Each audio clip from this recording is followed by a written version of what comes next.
Sir, காங்கிரஸுக்கு நன்றாக தெரியும் திமுக நிச்சயமாக பாஜகவை தொகுதி மறுவரையில் எதிர்க்கும் என்பது நன்றாக தெரியும்.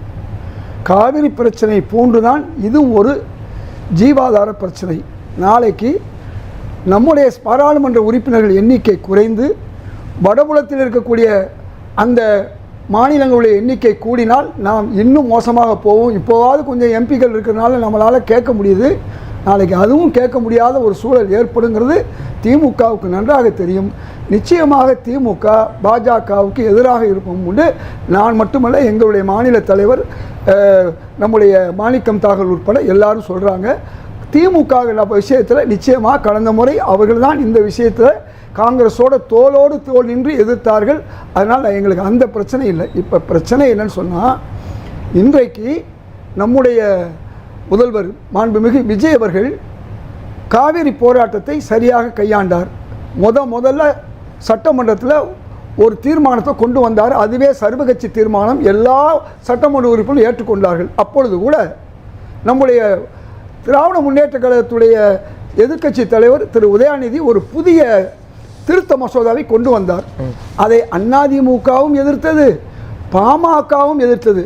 தமிழ்நாட்டில் இப்படித்தான் இருக்கும். நம்ம தமிழ்நாட்டு நண்டுன்னு ஒரு சொல்லுவாங்க இல்லையா, அப்படி இருந்தும் கூட பெருந்தன்மையாக நம்முடைய முதல்வர் அவர்கள் திமுகவுடைய தீர்மானத்தை ஏற்றார். காவிரி விஷயத்தில் பிரதமரை போய் சந்தித்தார். ஒழுங்காட்டு ஆணையத்துக்கு 2 கூட்டம் போனாங்க. 2வது கூட்டத்தில் நமக்கு 4 டிஎம்சி தண்ணி கொடுக்கணுங்கிறதையும் தெளிவுபடுத்தி வாங்கிட்டார். இன்னொரு பக்கம் சட்ட போராட்டத்தையும் தொடர்ந்துக்கிட்டு இருக்காரு. பிரதமரை 2 முறை பார்த்தது மட்டும் இல்லாமல் இன்றைக்கு ஒரு கடிதம் எழுதியிருக்காரு. ஆக காவிரி விஷயத்தில் செய்வது மட்டுமல்லாமல் கர்நாடகாவுக்கு 2 தோல்வி ஏற்பட்டது சமீபத்தில்.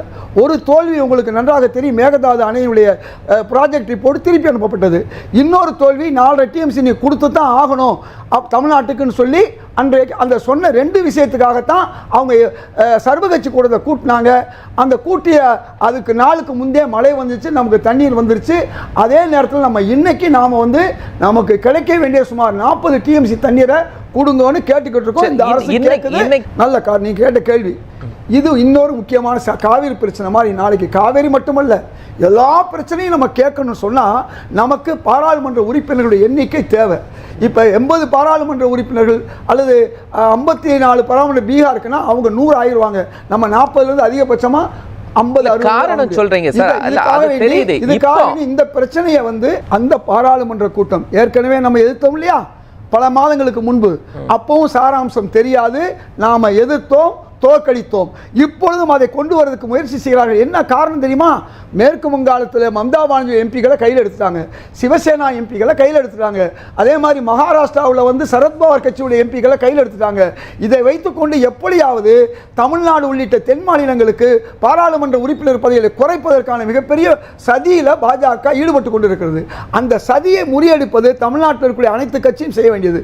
நான் கேட்கிறேன், நீங்களே கேட்டீங்க மிஸ்டர் கோபால், நீங்க என்ன கேட்டீங்க கோபால், நீங்க என்ன கேட்டீங்க அக்னிட்ட, ஏன் போய் பேசி இருக்கலாமே, அதையும் காவிரியை நீங்க பேசி இருக்கலாம்னு நீங்க தான் கேட்டீங்க. அதை விட இந்த புதிய ஆட்சி தொடராம இருக்குங்கிறதுக்காண்டி இந்த மாதிரி பண்றீங்களாங்கிறது நீங்க கேட்டீங்க. நான் என்ன கேட்கிறேன், அக்னி சொன்னாரு அங்கே சௌமியா அன்புமணி மட்டும்தான் நல்லா பேசுனாங்கன்னு. அவருடைய தலைவர் எடப்பாடி பேசுனது மறந்துட்டார்.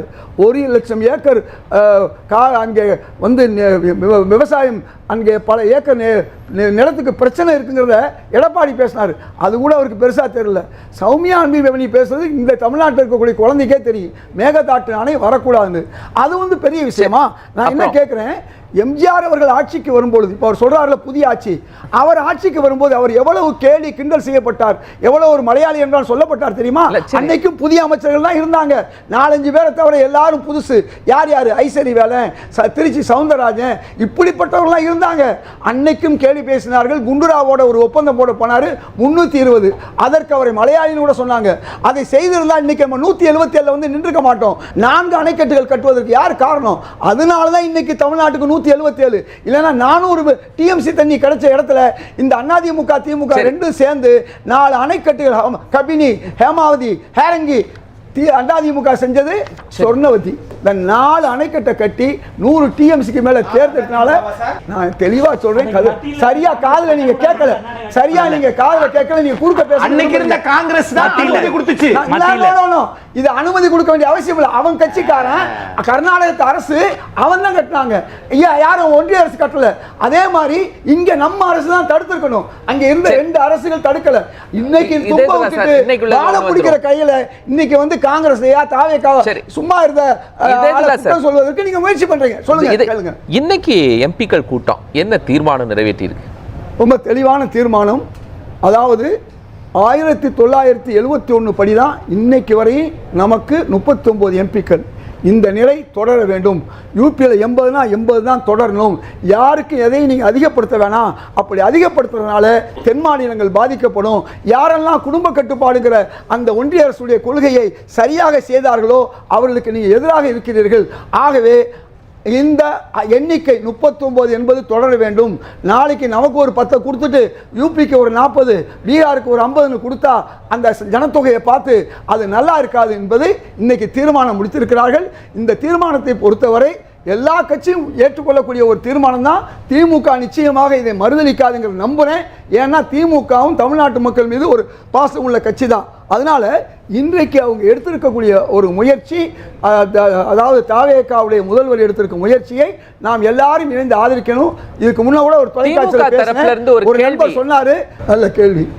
இப்ப ஜல்சக்தி அமைச்சர்ல யாருன்னு சொன்னா கர்நாடகாவில் ஒருத்தர் இருக்கார். அவர் என்ன செய்யறாரு? கர்நாடகத்துக்கு ஆதரவாக இருக்காரு. அதாவது நாம் ஒற்றுமையாக இருந்தால் தான். எப்படி கர்நாடகாவில் அவங்களுக்கு 2 பேரிடி வந்தது, 2 பிரச்சனை வந்தது, அதனால சர்வகட்சியை கூட்டாங்க, எல்லாரும் ஒத்துமையாக இருந்தாங்க. இன்னைக்கு பாருங்க, டீலிமிட்டேஷன் விஷயத்திலையும் நம்ம ஒத்துமை இல்லைன்னு இந்தியாவுக்கு நம்ம காமிச்சிருக்கோம். அதே மாதிரி காவேரி நம்ம சட்டமன்றத்தில் எல்லா கட்சியும் ஒன்றிணைந்து தான் மசோதாவை நம்ம போட்டோம். அதுவும் சர்வகட்சி கூட்டம் தான். அப்படி இருக்கும்போது நான் கேட்கிறேன், இன்னொரு ஒரே ஒரு நிமிஷம் நான் சொல்லி முடிச்சுக்கிறேன். கர்நாடகாவில் கூட்டம் போட்டாங்களே சர்வகட்சி கூட்டம், என்ன டிபிஆர் நாங்கள் ஏற்றுக்கிறோம்னு ஒன்றிய அரசு சொல்லிருச்சா?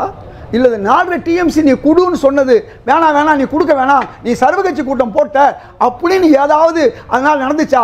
சர்வகட்சி கூட்டத்தில் கர்நாடகத்தில் போட்டதுனால ஏதாவது அவர்களுக்கு நல்லது நடந்துச்சா? கிடையாது. நம்ம சர்வகட்சி கூட்டத்தை போட்டு ஒற்றுமை இல்லாத இன்னைக்கு மாதிரி காமிச்சோம்னா நாளைக்கு நம்மளை பற்றி என்ன நினைப்பாங்க? அதனால ஒன்றே தமிழ் மக்களுடைய பிரச்சனை, விவசாயிகளுடைய பிரச்சனை, காவிரி நீர் பிரச்சனை, குடிநீர் பிரச்சனை, இதையெல்லாம் காப்பாற்றணும்னா நாம ஒற்றுமையாக இருக்கணும். நிச்சயமாக முதல்வர் அவர்கள் சர்வகட்சி கூட்டத்தை கூட்டுவார். விவசாயிகளை நேற்று கூட முக்கியமான விவசாயிகள் PR பாண்டியன், ஐயாக்கன் உட்பட அத்தனை வரையும் அங்கே அமைச்சர்கள் பார்த்திருக்காங்க. ஆக ஒரு அரசு 2.5 மாசத்துல என்ன செய்யணுமோ, சட்ட ரீதியாக செய்யணுமோ, பிரதமரை சந்திக்கணுமோ, ஒழுங்காற்று ஆணையத்திலிருந்து 4 டிஎம்சி வாங்கணுமோ, அவ்வளையும் இந்த அரசு இருக்கு. தமிழ்நாட்டினுடைய தற்போதைய பிரதிநிதித்துவம் 7.18 எக்காரணம் கொண்டும் மத்திய அரசு என்ன பண்ணக்கூடாது, மாற்றக்கூடாதுன்னு ஏற்கனவே திமுக என்ன பண்ணிட்டாங்க, தீர்மானம் நிறைவேற்றிட்டாங்க அந்த எம்பிக்கள் கூட்டத்தில். இதுக்கு அப்புறம் அதுதான் தவறுன்னு சொல்லலாம். ஏன்னா 7.2ன்னு கணக்கு வரும்போது அந்த கணக்கு இப்போதைக்கு பீகாருக்கு ராஜஸ்தானுக்கு கூட வரும். அதனால இந்த பழைய நிலைமையை 39 யூபி 80 அப்படிங்கிற நிலைமையை தொடர்ந்தா நல்லதுன்னா இன்னைக்கு நம்முடைய கட்சிகள் விசிகா, கம்யூனிஸ்ட், அதே மாதிரி காங்கிரஸ், தாவேகா, இப்படி அனைத்து கட்சிகள் IUML எல்லாரும் சேர்ந்து என்ன செஞ்சிருக்கோம், நம்முடைய உரிமை 39, அதே மாதிரி அவங்கவுங்களுக்கு இருக்கணும். இந்த புதிய மசோதா தேவையில்லை என்பதுதான் இன்னைக்கு உள்ள மக்கள் தொகை மக்கள் தொகை அதிகரிச்சுல சார். போதுமா ரெப்ரசன்டேஷன் போதுமா? உங்களுடைய ஒரு பொதுவான ஒரு கேள்வி கேட்குறேன். நல்ல கேள்வி. இப்போ நான் கேட்குறேன், 2 லட்சம் 3 லட்சத்துக்கும் ஒரு MP இருக்காங்க, 20 லட்சத்துக்கும் ஒரு MP இருக்காங்க. எல்லா MP மக்களை போய் பார்த்துறாங்களா? பார்க்கல. அல்லது சட்டமன்ற உறுப்பினர்கள் 1 லட்சம் 2 லட்சம் பார்க்குறாங்களா? பார்க்கல. அப்போ கூடுதலாக ஒரு 30 லட்சம் இருந்தாலோ 10 லட்சத்துக்கு ஒரு MP இருந்தாலோ அவங்க போய் மக்களை பார்க்க போறது இல்லை, மக்கள் அவங்கள பார்க்க போறது கிடையாது. அதனால இன்னைக்கு இருக்கக்கூடிய நிலைமையை தொடர்ந்து இருக்கலாம் என்பதுதான் இன்னைக்கு உள்ள கூட்டத்துடைய முடிவு. அதில் நாங்கள் என்ன முடிவு சொல்கிறோம், ஏற்கனவே இந்தியாவில் என்ன இருந்துச்சோ 1971க்கு பிறகு அதே நிலை தொடர வேண்டும் என்பதுதான் இன்னைக்கு நிலைமை. நாங்கள் குடும்ப கட்டுப்பாடை சரியாக நம்ம தமிழ்நாடு செஞ்சதுனால ஏன் பாதிக்கணும்? அது ஒன்றிய அரசு சொன்னது தான் நம்ம கேட்டோம். ஏன் பஞ்சாப் பாதிக்கணும், ஏன் தெலுங்கானா கேரளா பாதிக்கணும்? நாமெல்லாம் ஒரு உண்மையான இந்திய குடிமகனாக இந்த நாட்டுக்கு நம்ம உழைச்சிருக்கோம். அப்படி இருக்கும் பொழுது நமக்கு எதிராக எந்த நிலையும் வந்துடக்கூடாது. ஒன்றிய அரசை ஒன்றாக இருந்து நாம் எதிர்க்கணும்னா இங்கே நாம் ஒன்றாக இருக்கணும். இதிலேயே டீலிமிட்டேஷன்லேயே ஒன்றாக இல்லைன்னா காவிரி பிரச்சனை எப்படி ஒன்றாக இருப்போம்? பாஜக எப்படி இருக்காங்க? எல்லா கட்சியும் அங்கே இதில் கர்நாடகாவில் ஒன்றாக இருக்காங்க. அதை பார்த்தாவது நாம் திருந்தணும். ஏன் மற்ற அனைத்து கட்சி கூட்டங்கள் எல்லாம் கூட்டல இதற்கு முக்கியத்துவம் கொடுக்கறாங்க தாவேகா? இது ஏதாவது திசை திருப்பலா இருக்குதா அப்படின்னு திமுக ஒரு கேள்வி கேட்குது. இதுவும் அனைத்து கட்சி கூட்டம் இல்லை, நல்லா புரிஞ்சுக்கணும்.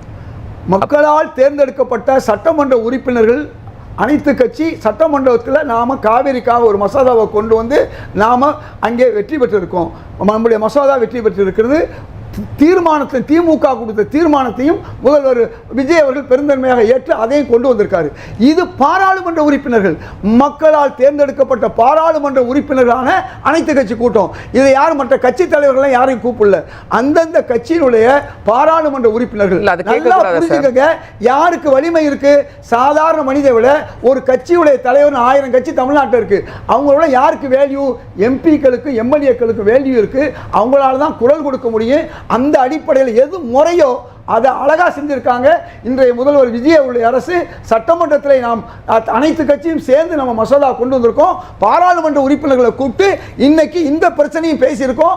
அங்கே காவேரி பிரச்சனையிலும் நாம் ஒன்றாக இருக்க வேண்டும் என்று இன்றைக்கு பேசப்பட்டிருக்கிறது. இன்னைக்கு திமுக வந்திருந்தா காவேரி பற்றியும் நாம் பேசணும், இந்த கோரிக்கையை வைக்கலாம். சர்வ கட்சி கூட்டத்தை ஏன் நீங்கள் கூட்டலை எங்கே கேட்டுக்கலாம்? இன்னைக்கு போய் இன்னைக்கு முதல்வர் விஜய் அவர்களை பார்த்து நல்லா கேட்டுக்கலாம். அதை கேட்கலைங்கிறது தான் என்னுடைய ஆதங்கம். நாம் ஒன்றும் சர்வகட்சி கூட்டத்துக்கு எதிரானவர்கள் இல்லை. சர்வகட்சி கூட்டத்தை கூட்டுறதுக்கு நீங்கள் வலுவான காரணங்களை திமுகவும் அதிமுகவும் எடுத்து வச்சிருக்கணும். இந்த கூட்டத்துக்கு போயிருக்கணும், போகலை. பரவாயில்லை, நாங்கள் என்ன சொல்கிறோம், நாங்கள் ஒட்டுமொத்த தமிழர்கள் இதை எதிர்க்கிறோங்கிறத நாங்கள் ஒன்றாக இருக்கோம். திருமாவளவன் தெளிவாக சொன்னார், திமுகவாக இருக்கட்டும் அல்லது மற்ற கட்சியாக இருக்கட்டும் இந்த கூட்டத்தில் பங்கு கொள்ளவில்லை என்றாலும் அவர்களும் நம்மோடு இந்த விஷயத்தில் நிற்பார்கள். இது தமிழ்நாட்டு மக்களுடைய முக்கிய பிரச்சனை, பிரதிநிதித்துவ பிரச்சனை என்று சொல்லியிருக்கிறார்.